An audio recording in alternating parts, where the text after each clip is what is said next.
to the Tuesday Night Touchdown Podcast with your hosts, Reese Downing and Jacob Workman.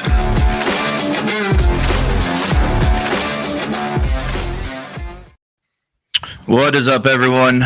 Tuesday Night Touchdown Podcast, NCAA edition, week 1, finally. No more fake weeks like week 0. Joining, as always, on the other side of the world, Reese. Reese, what's going on? What's going on, brother? How are you? Well, it could be better. I think my team's 0-1 already, but it is what it is. We'll see how the season goes. Still a lot left, and thankfully we've got a different playoff this year, so there's still hope for the time being, at least. A couple of special guests joining us. Anyone that watched last year has seen these guys before. A big Notre Dame game this weekend, so it was only the right thing to do to bring on our Irish faithful. So we've got Scott joining us. Scott, what's going on? Evening. And Carter. Carter, what's up? What's up, fellas? Glad to be back on here. Excited for the season. Yeah, I think the last time we saw you was draft night, if I remember right. So. Yes, correct. It was a fun night for Carter. A lot has changed. Oh yeah, I had a ball. Yeah, it was an interesting night there. Yeah. All right, so just a little recap from last week. All of the underdogs covered last week. So in the 4 games, the underdogs were 4-0. With our picks, that put me at 1-3. My only win was New Mexico, and Reese had Georgia Tech in New Mexico. So Reese went 2-2. We did both miss our locks to start the season, unfortunately. If anyone was here with us for week 0 last year, it was a disaster. I think there were 7 games last year, and I think we both went like 1-6 and missed our locks then too. Yeah, so, it wasn't good. We're pretty good at hot starts here, but it got better through the season as the season went on. We actually ended up having a really good year last year. So we're going to cover some recaps. There were only 4 games. So Georgia Tech beat Florida State 24-21 in Dublin. It was kind of a sloppy game. It wasn't a very entertaining game. Not much offense, really. Georgia Tech decided to go wide with about every single play they had. They didn't really challenge us up the middle at all. There wasn't a lot of passing in the game from either team. It was just an unfortunate event. I mean, I talked about it last week. I hate that we were playing a conference game in a different country to start the year. Like, that's never something you want. And we got a brand new quarterback, unfortunately, and we lost 20 or 12 guys to the NFL last year, so that doesn't help either. So a lot of turnover.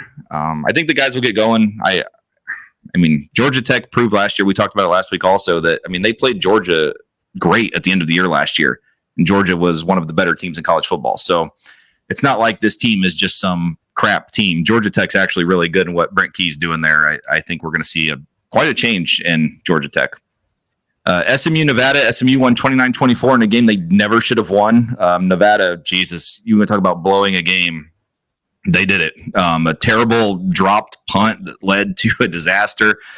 SMU was lucky to win that one, but they did win. New Mexico, Montana State. New Mexico I picked them on the money line. And again, it was another one that should have won. They were up huge late in the game and gave up 17 in the fourth quarter to a FBS team. So, or FCS team. Hawaii on the late night. Hawaii beat Delaware State 35-14. Delaware State did finally get to Hawaii after flight delays and missed flights and everything else. And they managed to get the cover, though. It was a huge line. Just some additional news and notes as we go into this. So the NCAA has ruled a 1-game suspension for Oklahoma football assistant DeMarco Murray. Reese, you probably know that name well. He had impermissible contact with 17 prospects over 16 months. I still don't understand this when it comes to the NCAA. Like, who cares? Like, we've got to get past this. Some rumors that UConn is going to be joining the Big 12. There's been some ADs and presidents meet. Nothing's been official yet, but it is just some rumors that something that might be happening. Washington has named Mississippi State transfer Will Rogers its starting quarterback. Bud Light has released a limited edition college cans for 26 different schools, and I wanted this added just because I'm really hoping if anyone from California is listening to this, that third can is a Fresno State can. If anyone would be interested in buying that and shipping it my way, please DM me or leave a comment. I really want one of those. I think it's awesome. And it just kind of shows how far we've come in college football. Like, You used to never see alcohol. You used to see betting. You never used to see anything. And now that's the whole world of college sports. It's kind of crazy, the change. Oklahoma is adding an end of third quarter, beginning of fourth quarter sing-along to kind of honor Toby Keith and his death. You see it like LSU does, Colin Baton Rouge from Garth. The Gators do Tom Petty. I mean, you see it at tons of stadiums, Jump Around in Wisconsin. But Oklahoma is adding a tribute to Toby Keith. As Carter's on here, I thought this one was worth noting. Dabo Swinney is no longer going to be taking live callers on his radio show. If anyone remembers, he was the infamous pilot from Spartanburg last year. So it was a nice change to see that Dabo is no longer going to be accepting calls. Reese, what did you think of the start of the college football season in the infamous fake week 0? Yeah, it was a little bit of a rough week for us. I thought Georgia Tech was going to keep it close, but I thought Florida State was going to win that one. That was a crazy ending. I think 40 yards on the ground for Florida State total after the first drive, and not going to win a lot of football games like that. SMU, close game. New Mexico, I thought was going to be able to pull it out. So kudos to Montana State for pulling it out. And the Miami game, the Hawaii game really kicked off in the second half. So the second half is a lot more fun to watch than the first. So hopefully keep it moving. I'm okay with 500 in week 0 compared to what happened last year. So yeah, no, they saved us by it only being 4 games instead of 7. So we'll take that. Scott, do you have anything from week 0? I think the Florida State really, with as much talent as they lost last year, I can't say that was a big surprise, especially when you go to Dublin playing on a sloppy field. And who went to a Delaware State thinking that they're going to end up in Hawaii on an all-expense-paid trip. Kudos to them who got there from Delaware to Hawaii. Carter, what are your thoughts on week 0? I didn't get to watch a lot of them. I obviously watched the Florida State Georgia Tech game. I loved what I saw of Georgia Tech. Brent Key might be my new favorite coach, former offensive lineman. The interview after the game was great.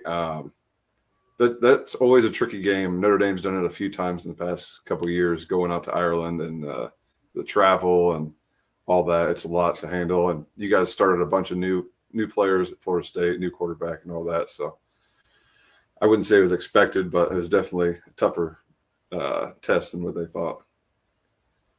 Yeah, and that's just part of I still don't understand why they would ever agree to a conference game. Like, it's cool to go there and play LSU, go there and play Alabama, but why are we playing a conference game? Like, that's especially now when winning the conference gets you an auto bid. Like, I don't know. That's the one thing that I don't really like. Like, I don't care if we go international and play, but let's make the game a little less important. Like, that's a pretty important game to start the year.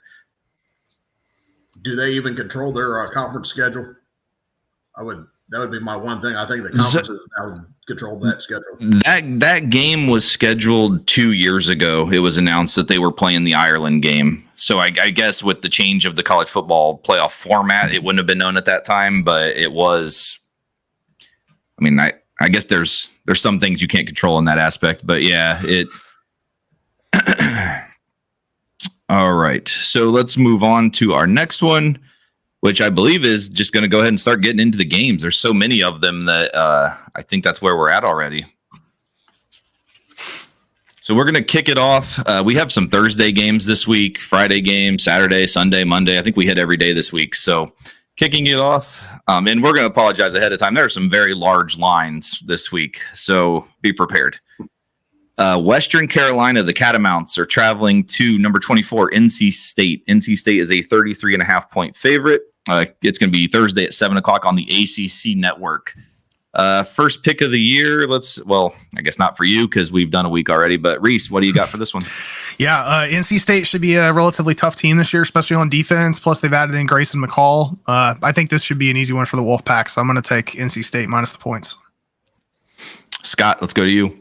I agree. NC State was an underrated team last year. 33 points is not good enough for this game. And Carter? Yeah, I mean, that's a lot of points, but I like what Dave Duran's doing at NC State. You got Grayson McCall and snapping the ball to him is former Notre Dame center Zeke Correll. So I'll roll with him in the Wolfpack. We got. Is this Beavis? ND fan 1993? Is that Beavis, Carter? Yeah. I think it is. He's going with the Catamounts. He says we put the Catamounts. No, I'm kind of with you, Carter. I like Grayson McCall going to join NC State. I got NC State minus the 33.5. Moving along, Murray State traveling to number 11 Missouri, 46.5 point favorite. That one's going to be at 8 p.m. Thursday night on the SEC Network. Let's start with Carter. Oh man, 46.5. You're giving that many points to the Racers of Murray State. I guess I'll take the Racers and the points, but I really like this Missouri squad.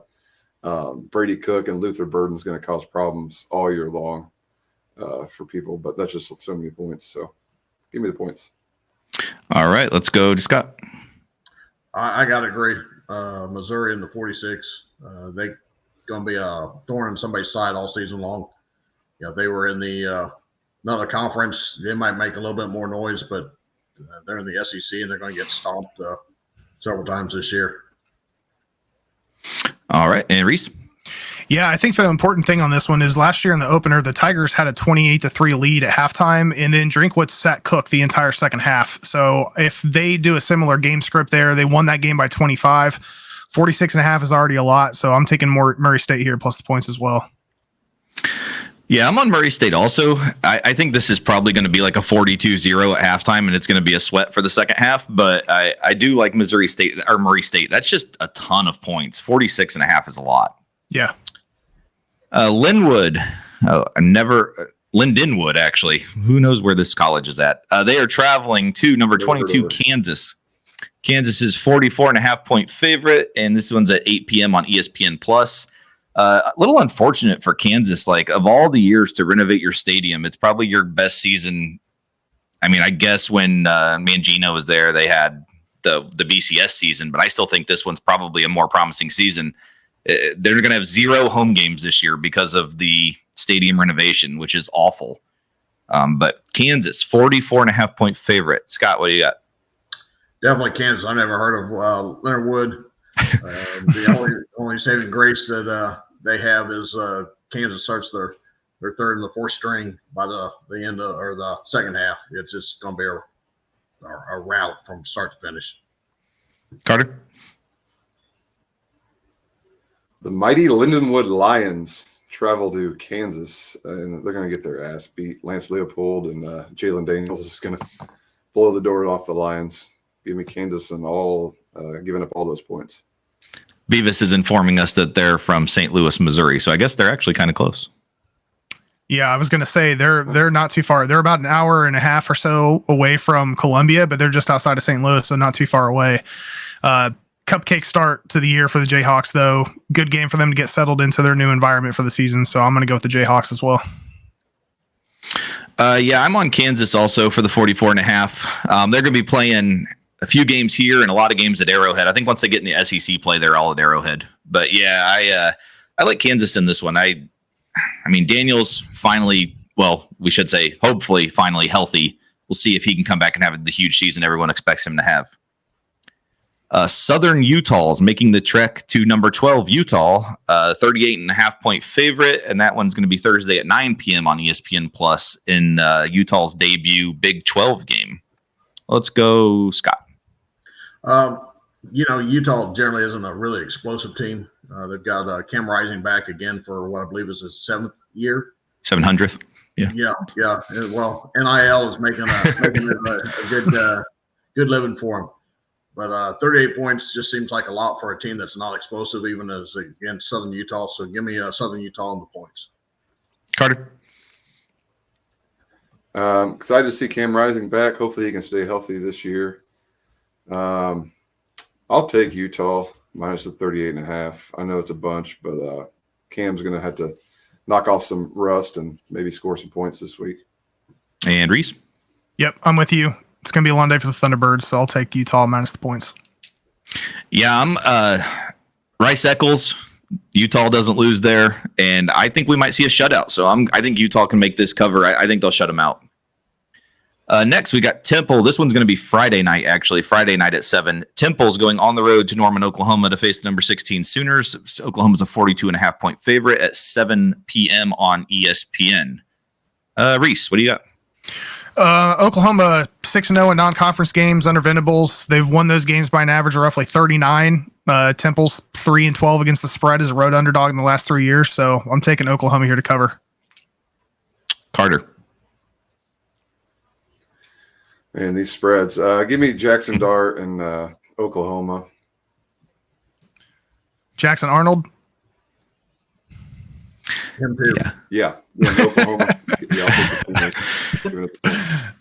my mic might be breaking up. I don't know. No, you're good. Scott. I think Oklahoma has a chance of being one of the more underranked teams in the entire country this year.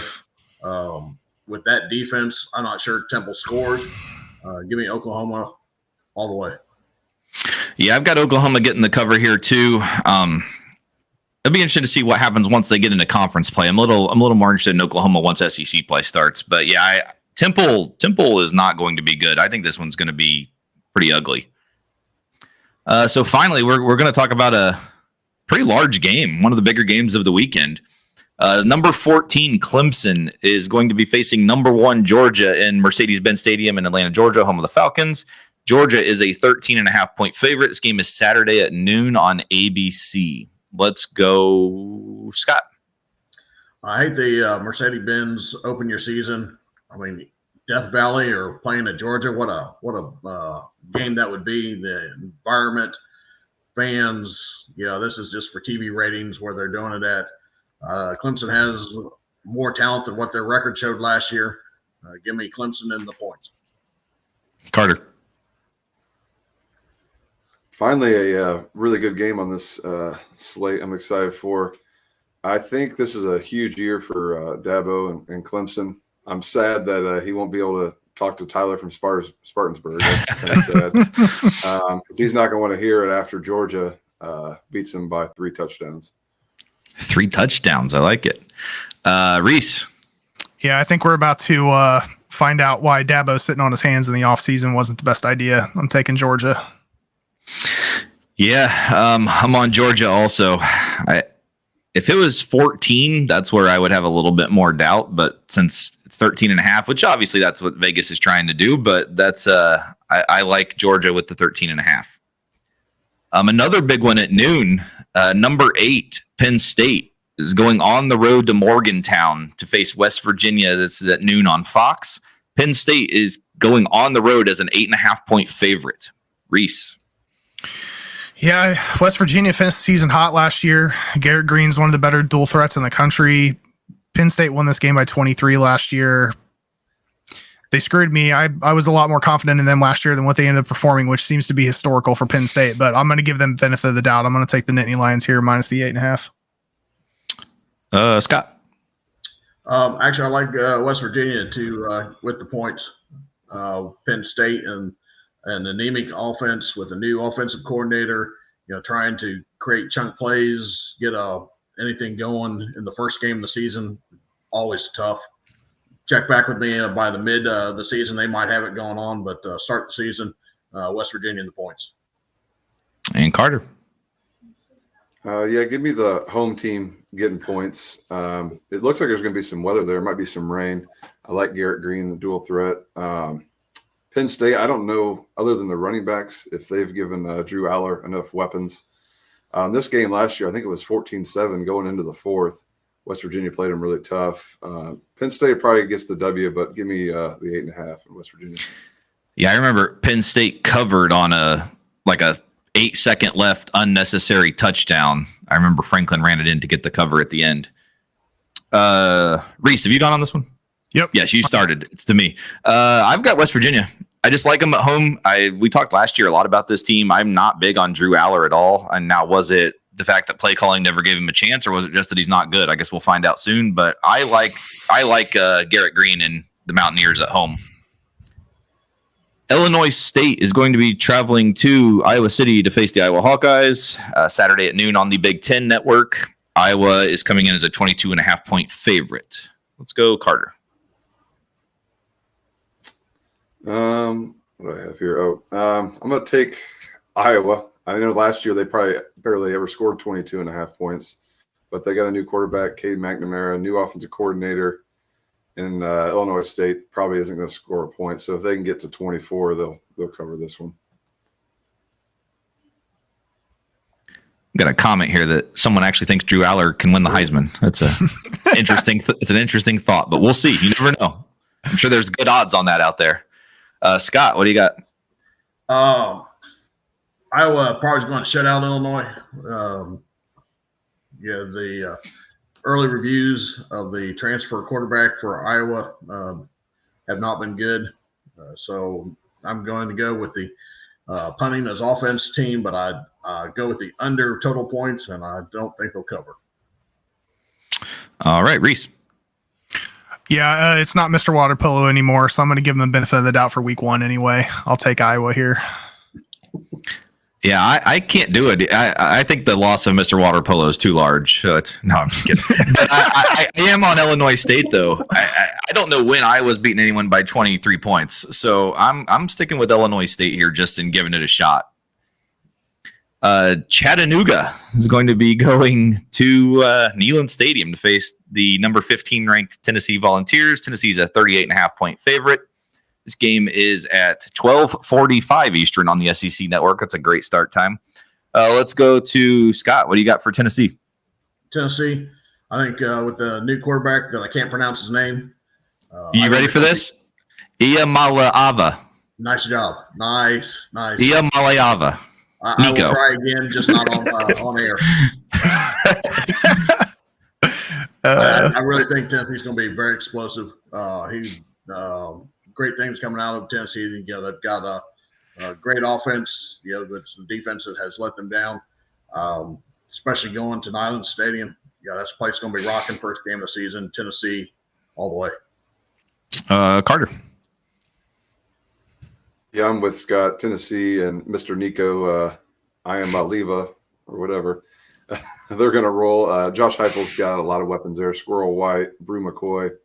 I think it's just going to be too much to handle in Neyland Stadium. Reese. Yeah, I'll take Rocky Top and the Squirrel minus the points. Yeah, I'm on Tennessee as well. Like the over-under is only 56.5. I think Tennessee might score 56.5. And for one last time, we'll give one last one. It's Nico Iamaleava. That's how you pronounce his name. Just so you guys. Okay, I got it. Okay. Well, next week I expect it. All right. So this one's actually, to me, we've talked about this game all off season. It's kind of one of the Big 12 preview. We were pretty big on this one. So South Dakota State is going on the road to number 17, Oklahoma State. Oklahoma State is a 9.5 point favorite. 2 p.m. And why this game is on ESPN Plus? This is a real TV game. This is kind of a disaster to me. But Oklahoma State minus 9.5 favorite. Let's go, Carter. Since my number 1 draft pick in fantasy football is on this team, Mr. Ollie Gordon, I'm going to roll with Oklahoma State here. But I think any of these Dakota teams are tough, and it'll be a good one for Gundy. Hopefully they can win by 2 touchdowns. Reese. Yeah, I'm with Carter here. I'm taking Team Gundy minus the points. Scott. I'm saying I love the Dakota teams for their league, but this is a step or 3 above Oklahoma State all the way. Yeah, and this goes back to what we've talked about all offseason with Ole Miss and Oklahoma State. This is the year they cannot shit the bed. This is a potential shit the bed game. So this is I'll be heavily in. This is I'm probably more excited to watch this game than 90% of the games this weekend. But like we've said, Oklahoma State, they brought back so many guys that should be able to get them over the hump in this one. So I like Oklahoma State to cover the 9.5 also. On the complete opposite end of the spectrum, we've got Akron going on the road to number 2 Ohio State in a 49.5 point favorite, 3:30 on CBS from the shoe. Carter, what you got? Just looking at the spread with the over/under, it's basically a shutout. 9 points away from. Yeah, so I imagine it will be a shutout, but I don't know that Ohio State will get to 50. They got a new quarterback, new offensive coordinator, and I don't know if they'll need to play their starters into the third quarter. So I'll take Akron in the points. How many defensive points do we get in this game? That might be the question. Yeah, that could put it over the top for sure. Scott? Ohio State comes out second half, rests all their starters. Obviously, the second, third, fourth string don't play nearly as well or as sharp. Give me Akron in the points. And I don't think they're going to hit the over-under just because they're going to be playing so many backups by quarter number 3. Reese? Ryan Day teams have scored over 200 and have only given up roughly 33 against MAC teams. I think this team has a tremendous amount of depth, so I'm not concerned about the points here. I'm going to take Ohio State to cover. Yeah, when I was looking at it originally, I was like 49.5, no way. But I'm almost like, how do I pick against it? Like, I just think they're so loaded, and Chip Kelly's debut as OC, I feel like they want to really show something here, and I think they just put it on them. I do think they cover the 49.5. This is, for real life betting purposes, this is probably going to be a first half bet for me. I'm guessing first half line's probably going to be like 33, and I'll take Ohio State in the first half minus 33 all day. So I like it a lot, but I don't know. I just don't see how Akron can even do anything in this game. Colorado State is going to be going to Austin, Texas to face number 4 Texas, 32.5 point favorite, and this game is at 3:30 on ESPN. Texas's first game in the SEC. Reese, what do you got for this one? Yeah, Texas turned a little bit into a question mark with some of those injuries at running back. They didn't cover any 30-plus lines last year. Colorado was 3-1 against the spread, but I think Texas knows this is a warm-up game for next week, so I'm going to take the Longhorns here minus the points. Scott? I'm definitely at Texas minus points. Like Reese said, it's a warm-up game, and I think they're going to play it as that, and they're going to really try to be sharp all game long, try to get a little depth and a little experience into it. But I think they're going to put the hammer down. And Carter? Yeah, I'm with the guys. Texas rolls here. I mean, I know they got the big game on deck next week, but I think they're going to win at least by 35, I'd imagine. So 32.5 is just not enough. Yeah, I like Texas in this one too. I'm a little interested in the running back depth now that they lost their first and second string running backs, but I don't think it's really going to matter in this game. But I think next week that might be more of a factor. And the game I'm least interested in this week, number 19 Miami is a 2.5 point favorite as they travel to Gainesville to face the Gators. 3:30 on ABC. Let's go with Carter. Critical year for Billy Napier and the Gators. This is third year. It's make or break it. I love that we got a rivalry game week 1 here. I'm going to go with the upset, and Graham Mertz in Florida are going to beat Cam Ward in Miami at home. Scott? Surprising I got to go with the Notre Dame guy. He's speaking some truth today. I really think Florida's going to upset Miami. Billy Napier, he's playing for his job. He's playing. His coach is playing for their jobs as well. So, I think it's going to be Florida the upset, and going to really spark some interesting hate in Miami. Reese. I think this is the basically the first and last game for the Gators. I'm taking Miami here minus the points. So I think this one's like a loser leaves town professional wrestling match. Like, I think whatever team loses this, the head coach should just be fired immediately because that's how their season's going to go. I have a feeling. I don't have them winning many games this year, but I've got them winning this one. I'll take the Gators at home to beat Miami.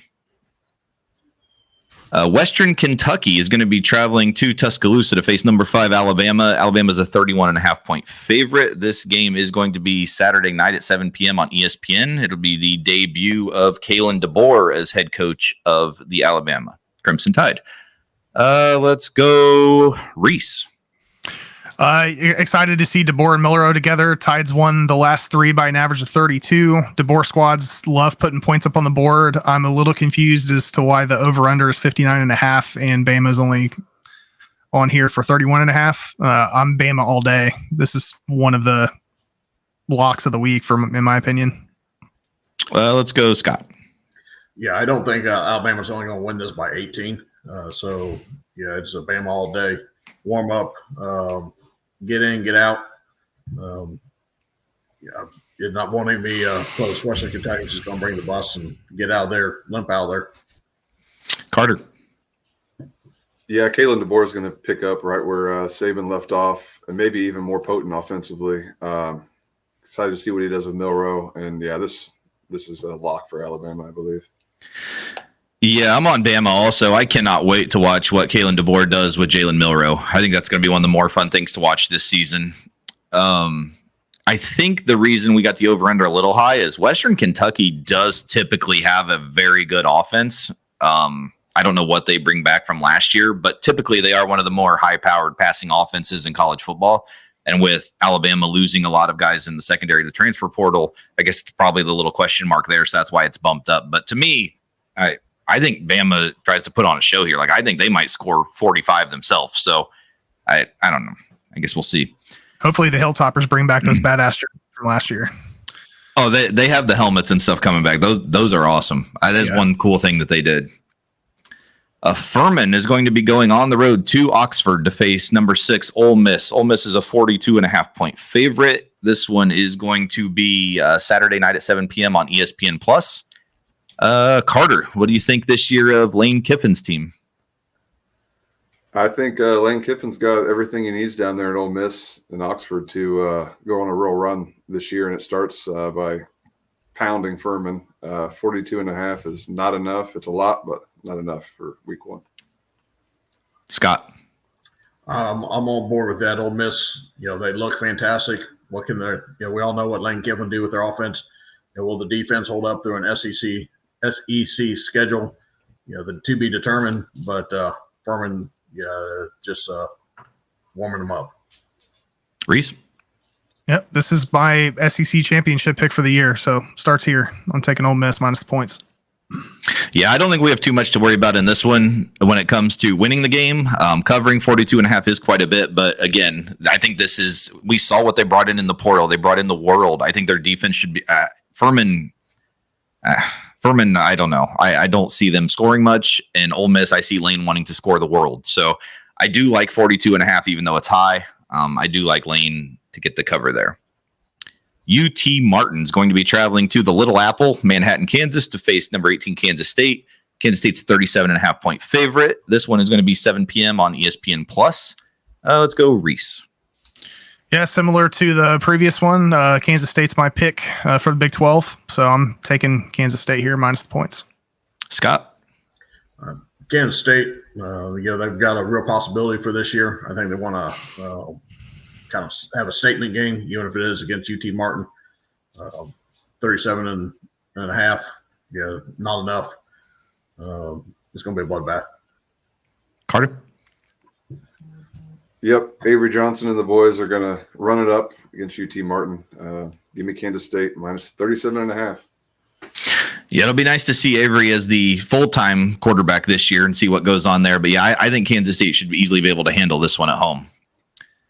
Idaho is going on the road to Eugene to face number 3 Oregon Ducks. Oregon's a 44.5-point favorite. Saturday at 7:30 p.m. And get this, the Big Ten Network. We're actually going to be able to find Oregon games this year. They're not on the Pac-12 network anymore, thank God, because no one could ever watch those games.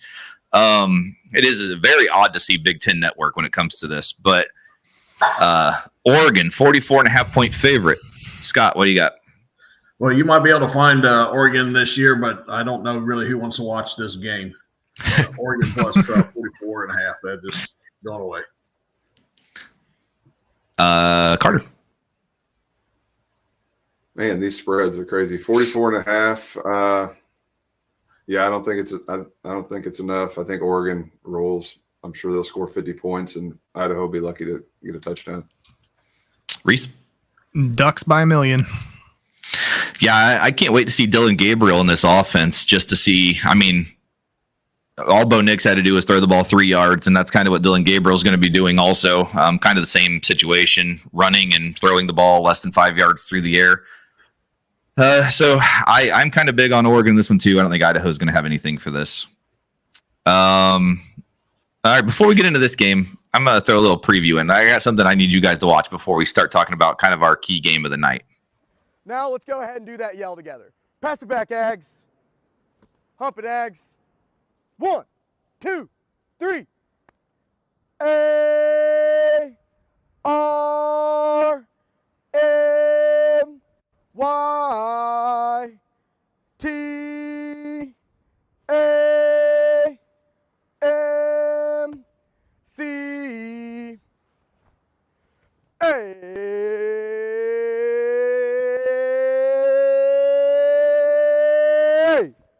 Oh, Army, fight! Hey! If that doesn't pump you up for the game, I don't know what will. How can you guys not just be jacked out of your mind, ready for the game Saturday night after watching that? So I won't ever be able to get that on my head. Oh, that's perfect. Midnight Yell. Make sure you watch on YouTube Friday night, Saturday morning. It's must-see television. Yeah, try clipping that video for Workman late night. You hear that enough times. Number 7, Notre Dame traveling to Kyle Field in College Station to face number 20, Texas A&M. Texas A&M is a 2.5-point favorite, 7:30 p.m. on ABC. Before we get to them, Reese, let's get your pick. Reese, what you got in this one? Oh, man, I went back and forth on this one in the Group of 5 show. It's still a struggle for me. Freeman's been a little lackluster against ranked opponents, particularly on the road, but Notre Dame's defense, I think, has an advantage here. If Riley Leonard can keep turnovers to a minimum, I think that's the answer. It's going to be a close game, but I'm going to take Notre Dame here plus the 2.5. Yeah, so you got Elko facing his former quarterback and Riley Leonard. Obviously, Elko used to coach at Notre Dame. I hate to do this to the guys, but if you watched the SEC episode, I talked about A&M. I'm taking A&M to cover and win. I like A&M in this game at home. Scott? Well, I think A&M is going to be a lot better at the end of the season than they are at the beginning of the season. Look out, SEC. They just might squeak into that SEC championship game. Looking at Notre Dame, that's where I spend a lot of my efforts. The freshmen and the redshirt freshmen on the line, they're talking that they're more athletic and just nasty as a replacement. So we're looking better on the offensive line than what we expected. My biggest issue is Riley Leonard going to be accurate on his passing. Watching his games last year, some days he was great. Other days, hard to hit the ocean from the beach. So if he comes out and he's does some good runs, the more athletic in that defense, top 3 in the nation, I think it's going to be a close game, but Notre Dame's going to pull it out at the end. So you have Notre Dame winning the game outright? I just have Notre Dame straight up. Okay. And Carter? Yeah, this isn't the most ideal starting game, traveling to Kyle Field in front of 100,000 crazy folks like you just shared a little bit ago in the video. But I think this spread, to me, I think it should be flipped the other way. I think Notre Dame should be favored. Obviously, I'm a homer, but if you just look at it, this is the third year of Freeman's system. This is Elko's first year. This is the third year in Al Golden's defense. They're starting 7 fifth-year seniors on that defense, and this is the deepest I've seen Notre Dame's defense. They're talking about rolling out 10 different defensive linemen. Offensively, the big question is the offensive line. We lost 2 true junior tackles to the draft, and they're replacing them with some youngsters. But I trust Mike Denbrock to help them out, get the RPOs going, screens, and get the running game going with Jeremiah Love and Jadarian Price.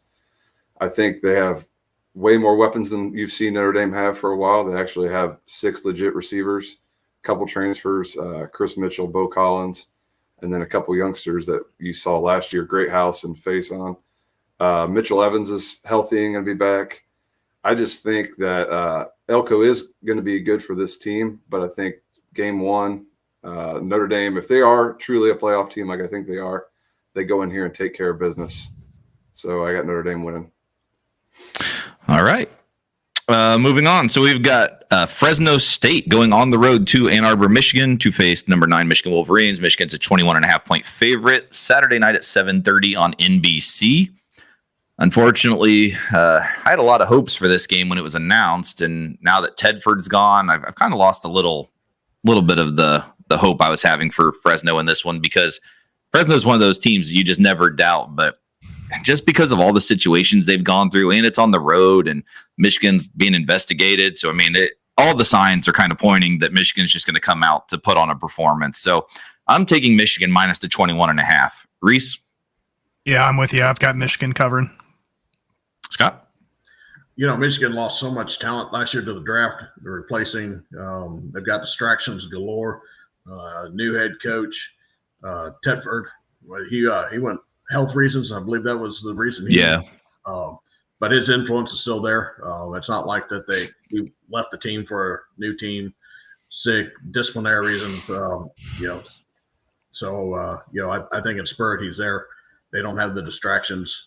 I just think 21.5 for a Michigan team trying to replace all that on the team is a big hurdle to overcome. I think Fresno State can keep it respectable. So I'm going to take them in the points. Well, I appreciate someone still picking Fresno to keep them alive, because they're a team I bet on every week for about the last 8 years. So I have a lot of faith. This is the first time that offense hasn't had Tedford, Grubb, or DeBoer in a long time, though. So I'm really interested to see what happens. And Mikey Keene's coming back.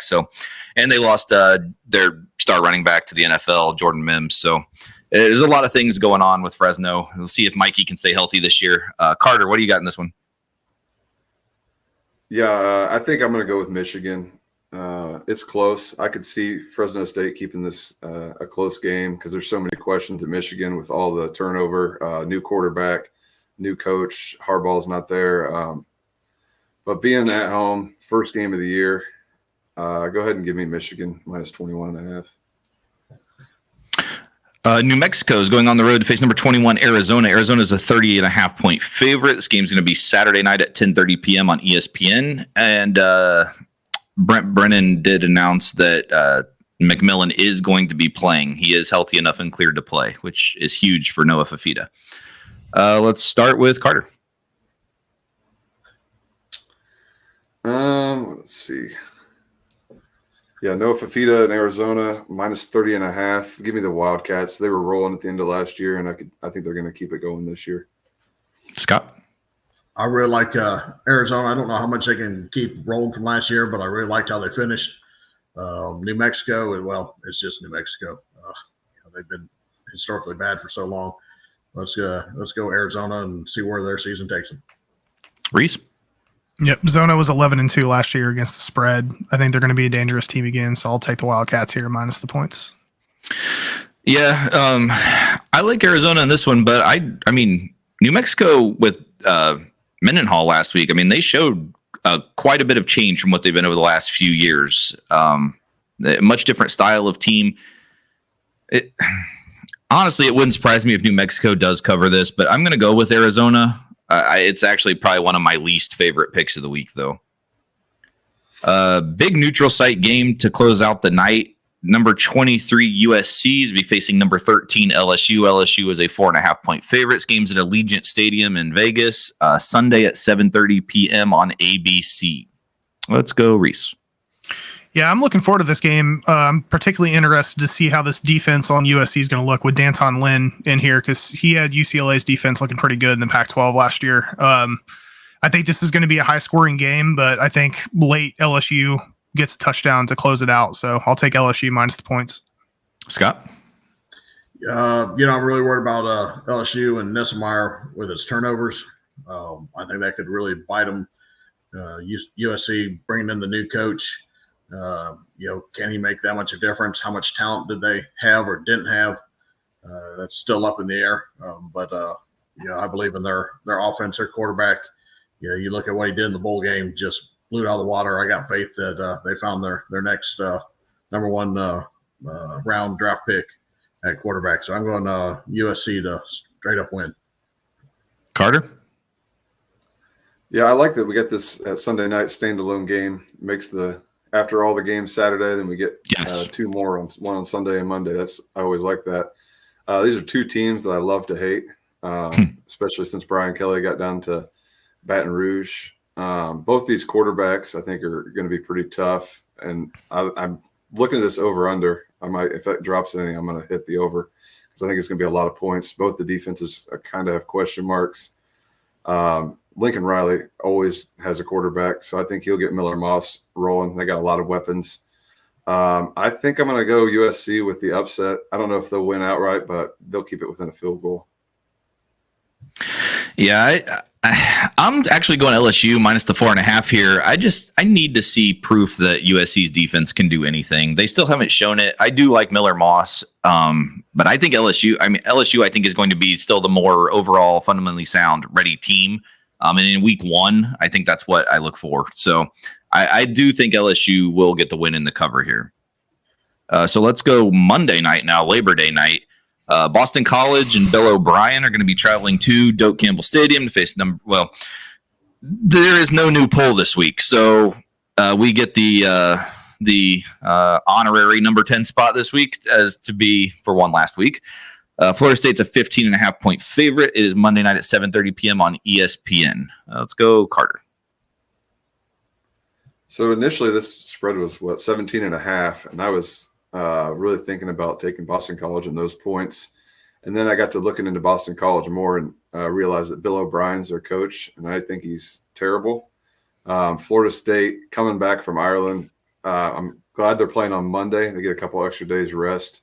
That should help them, and they should come out angry after what happened in Georgia Tech. So go ahead and give me the Seminoles minus 15.5. Scott? Yeah, I can't argue with anything he said there. Bill O'Brien basically went to Boston because he didn't have to move.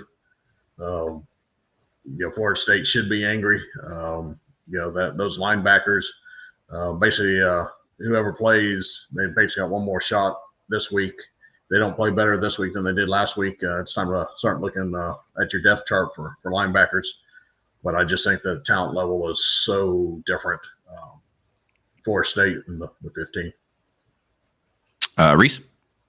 Yeah, I think we're going to look back on this at the end of the year and realize that Georgia Tech is a better football team than what a lot of people thought. I don't think that last second field goal loss is going to be as shocking at the end of the year as it was this at this point in time. I don't see Florida State losing this game, and I don't see him not covering. So I'm going to take the Noles here minus the 15.5.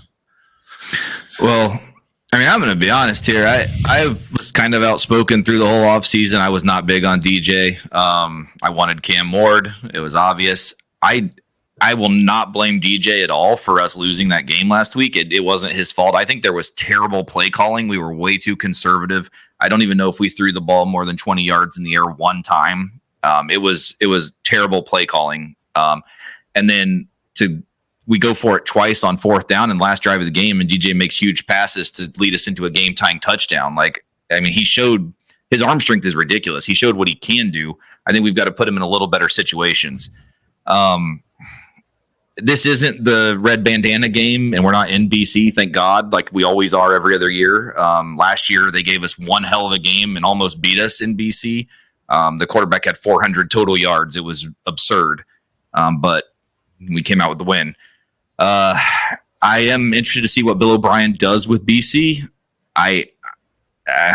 This game's going to tell a lot. I'm taking the Noles minus 15.5. But next week we're going to know a lot about this team. So that is going to wrap up our top 25 picks for the week. For the first time this year, because we couldn't do it last week, we have the Muncie 6-pack. We're kicking it off with a very, very fun one. North Dakota State on Thursday night is traveling to Boulder to Folsom Field to face Colorado. Colorado's a 9.5-point favorite, 8 p.m. ESPN. Reese, kick us off with your man Dion getting pissed at Paul Feinbaum. Yeah, I don't have much to say about this game. Just give me Team Prime minus the points. I think they're going to get this one done in week 1. Scott? It's easy to hate Feinbaum, but I think Colorado's just brought in too much talent, and they're going to walk away with this one. Carter? Like I mentioned earlier, those Dakota teams, North Dakota State and South Dakota, they're both usually really good, strong programs. I think Colorado's just way more talented. They shored up both their lines a little bit in the portal in the offseason, and I think 9.5 is just not enough. So give me Buffaloes. Yeah, this might come back to really kick us all in the ass. I'm actually taking Colorado also at -9.5. I just think it's just too low. And it's for exactly what you just said. I think they made some good offensive and defensive line changes in the offseason, and that's my main thing. I don't care about Shedeur. I do not think he's that good. Travis Hunter obviously is good, but he's also going to get abused all year. I mean, that he did last year also, but yet he's still the world's greatest player for some reason. And with Dion already being distracted by the media, kicking reporters out, telling them they're banned from asking questions, clearly he's not that focused. So this team is what it is. They're not going to be good. I think their win total was 5.5 or something crazy. Again, it's very low. They're not going to have a winning season. But I do think they will get one here. But this will be one of the few on the season. North Carolina, 1.5-point favorite. We have very few road favorites this week, but this is one of them. North Carolina, 1.5-point favorite is going to Minneapolis to face the Minnesota Golden Gophers. Thursday night at 8 p.m. on Fox. So we got two games on Thursday night at the exact same time here. Reese, you rowing the boat? What's up? I actually, Coach Saban's first pick on game day was this game, and he went with the Tar Heels. So I'm going to go with Coach Saban. I'll take North Carolina minus the 1.5. All right. Scott? Looking at the over-under and the points, it will be close, but it doesn't look like it's going to be a very exciting, grinded-out kind of game. I'll go with Saban as well. Yeah, give me North Carolina. Carter? Yep. This should be a pretty good game. I'm not too familiar with either of these teams, but give me PJ Fleck and this whole offseason to get ready for North Carolina, and I'm going to row the boat. Go for it at home. Hand me an oar because we're going together. I'm with you. I got Minnesota winning this game outright. I like PJ Fleck at home. Minnesota last year was one of the few teams that actually shut down Amarian Cooper, the star running back from North Carolina. And if it wasn't for Drake May going just absolutely nuts, Minnesota would have beat them last year in Carolina. So I do like Minnesota to win this one at home outright. Western Michigan is going on the road to Camp Randall Stadium to face the Wisconsin Badgers. Wisconsin's a 24.5-point favorite. This one is Friday night at 9 p.m. on the Big Ten Network. Carter, do you think that the Miami sensation is going to lead the Dairy Raid this year and make some changes there? Yeah, I like Wisconsin this year. I think 24.5 is not enough. I know Western Michigan's a pretty tough MAC team, but being at home, Wisconsin, they should be able to get it done. Give me the Badgers. Yeah, so I'm actually on Western Michigan. I like you just said, they're one of the better teams in the MAC, and I still haven't – nothing's been proven to me from Fickle and what he can do at Wisconsin, and I think Tyler Van Dyke sucks. So I don't see them being able to do much through the air on this team either. So I'm actually on Western Michigan to get the cover in week one. Reese, what do you got? Yeah, this is a little bit of a tough one for me, especially because this is a Friday night game. Those always have a little bit of a extra juice to it. I'll go with Dairy Raid to cover here. Tyler Van Dyke. Scott, what do you got? This is second year in Fickle's offense. I think they're going to be a lot better. They've really upgraded their talent acquisition, and I like Western Michigan. I love watching those MAC games at the back in the 80s and 90s, cool afternoon. But I just don't think they're going to be competitive this year against Wisconsin. So Wisconsin in the 24. UTEP traveling to Lincoln, Nebraska to face the Nebraska Cornhuskers. Nebraska is a 27.5-point favorite. Saturday at 3:30 p.m. on Fox. Carter, we've got the debut of Dylan Raiola. What do we got here for Matt Rule and the Cornhuskers this year? Definitely excited to see what Rule and Nebraska does this year with mini Patrick Mahomes, Dylan Raiola. This being his first start, I think that I'll take UTEP getting 27.5. I think it's a lot of points for this team. They're still kind of unproven, and we'll prove it this year and see how Rule does down the road. Scott? Carter's taking some of the steam out of my sails here. I think Nebraska at the end of the season is going to be a lot better team than they are at the start with brand new everything. UTEP in the points. Should have picked Minnesota, then you'd have an oar. Reese. I'll take Mini Mahomes here. Minus the 27.5. I'm highly offended by these nicknames. I would like you guys to know that this Dylan Raiola's godfather is the one and only Matthew Stafford. So let's quit the Mini Mahomes crap. This is Mini Matthew Stafford. I'm taking Nebraska minus 27.5. I think it's a statement game. I think Rule's out to prove that Nebraska is going to be a serious contender this year. And I actually like Nebraska a lot this year. I'm on them to get the cover in week 1. UNLV is going on the road to TDECU Stadium. We're going to guess this is the Texas Department of Education Credit Union Stadium. That's got to be something close to that. Houston's a 2.5-point favorite. What are you laughing at? Let's go, Reese. I was looking up what TDECU stands for. It's Texas Dow Employees Credit Union. So you weren't too far off. Oh, that's ridiculous. I'm taking Houston here to win and cover. Scott, how upset would you be for that to be your credit union doing naming rights for a stadium? There's I don't know much about either one of these teams, so let's just go with Houston and the points. Carter? Yep, I'm with Scott. Give me the home team, minus 2.5. So UNLV came back to life last year. They were pretty much the shithole of the Mountain West for the last few years until last year. Great season last year, brought it back to life, had a really good year. Houston, obviously Tulane, Willie Fritz heading over there. I think Houston is going to be good. We talked about this on the Big 12 show. I think give him a couple years and this team's going to be really good once he starts recruiting that area. This is going to be a really tough game to start the season. I think it's going to be a really fun game to watch, but I'm on Houston minus the 2.5. UCLA, 14.5-point favorite, traveling to the island to the Clarence T.C. Ching Athletics Complex in Honolulu, Hawaii to face Hawaii.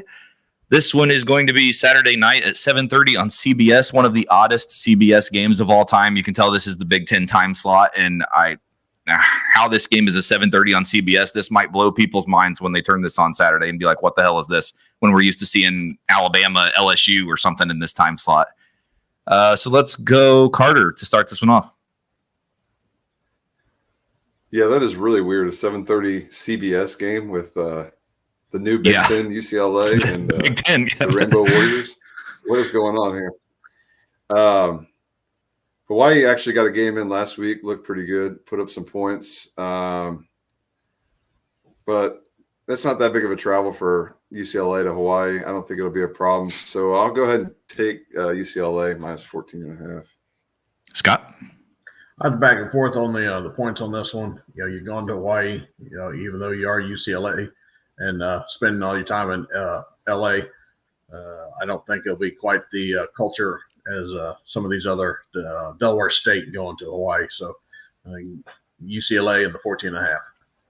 Reese? Same. I'm taking the Bruins here minus points.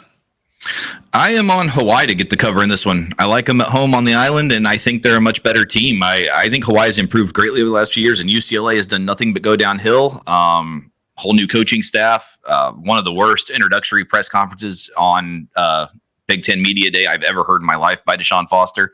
If you guys haven't seen that, I would go check it out. It's kind of baffling that he got a head coaching job if that's what he does as an interview. But I like Hawaii to get the cover in this one. Our final game of the Muncie six-pack, we got Wyoming traveling to Arizona State. Arizona State's a 6.5-point favorite. Mountain America Stadium, it's a hell of a name. Saturday at 10:30 p.m. on the One for Fun, Fox Sports 1. Let's go, Carter.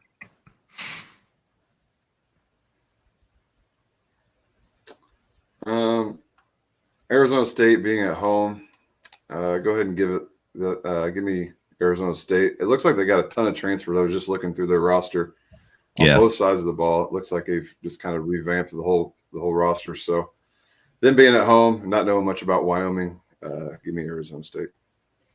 Scott? Has Wyoming had a pulse since Josh Allen was there? They're not bad at home. With it being a road game, that's the bad part. Yeah, I love the state of Wyoming, but I don't think they're going to beat, like I said, Arizona and their transfers. Yeah, I think that they were starting to look up last year. It's a low over-under, but I think Arizona, they're 6.5. Reese? Yeah, Wyoming's lost 17 of the last 18 as road underdogs. This is only a touchdown to cover, so I'm taking Arizona State. Yeah, and anyone that listens knows I love Kenny Dillingham, the head coach at Arizona State. I think this might be, though, we might get a new hashtag going this week since we no longer have Pac-12 after dark. I think we might get Big 12 after dark because I think this is going to be a great game, and I think some crazy shit's going to happen, but I do like Arizona State to get the cover, the 6.5. All right. So we're going to finish it out with our locks of the week. Scott, give us your lock of the week.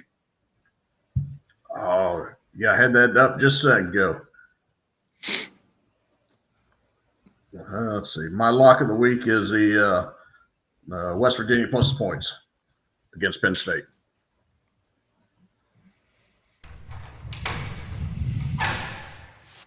Carter, what is your lock of the week? Being at the first game of the year and not really knowing much about any of these teams, I do seem to know a lot about Notre Dame. I think they're more proven. They got playmakers all up and down the defense, all at every level.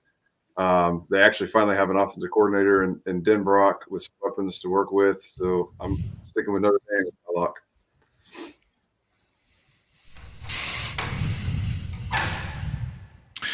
Reese, lock of the week. I am going with Oregon over Idaho. It's 44.5 point big spread, but I think this Oregon offense is going to look better this year than last year and spells troubles for the Vandals. So lock me in on the Ducks. And my lock of the week, we are going with Alabama minus 31.5 at home against Western Kentucky. Like I said, I love the debut of Kalen DeBoer with Jalen Milroe. I am very excited to see what this offense does, and I think it's going to be kind of a statement that we're going to be just fine without Nick Saban in Tuscaloosa. So give me Alabama minus 31.5. All right, one new thing we're doing this year, we are going to give a money line pick for an underdog to just win outright this year. Scott, what team is your underdog pick of the week? USC over LSU. All right, USC beating LSU outright in Allegiant Stadium. Carter, what is your underdog pick of the week? That's one I thought of, Scott, but I'm going with Florida at home in the Swamp. Give me the Gators and Billy Napier.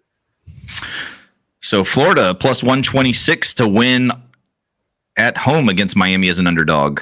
My underdog pick of the week, Hawaii plus 390 to beat UCLA. We just talked about this game a minute ago. I love Hawaii at home this week. I think they can easily come out and get the outright win in this one. Reese, I think we might have a surprise here for your underdog pick of the week. What we got? Yeah, we talked a ton about this game. We've talked a lot about it over the past couple episodes. I've got my boys on the show here. I'm locking in on Notre Dame. Underdog of the week. Winning this game outright, plus 116. With the best mascots that money can buy right here. Reese at plus 116 with the outright win for Notre Dame with our guest as the mascots. I expect him to be doing plenty of Irish jigs all night Saturday night. And hopefully we're not seeing any more of the yell leaders because I can't take much more of that. But that's what you guys have to look forward to. All right. Well, thank you guys for joining us. Again, it's always fun. We had a ton of games to pick, so it took some time. But week one, it's finally here. We got games all day Saturday, some big games Sunday night, Monday night, even Thursday night. Early and Friday night, there's a few. So, I mean, we got plenty of games as soon as we get 2 days from now. It'll be a fun weekend and a holiday weekend. So, and then next week, we're back with week 2 and the first week of NFL. So, I mean, we've got a lot of stuff going on here very soon. For anyone that checks out our NFL episodes, we'll drop tonight our NFL playoff predictions and season awards. But that is it. So for Reese Downing, our friends, our Notre Dame faithful, Scott and Carter, I am Jacob Workman. We will see you guys next week. Have a good one, everyone. Cheers, guys.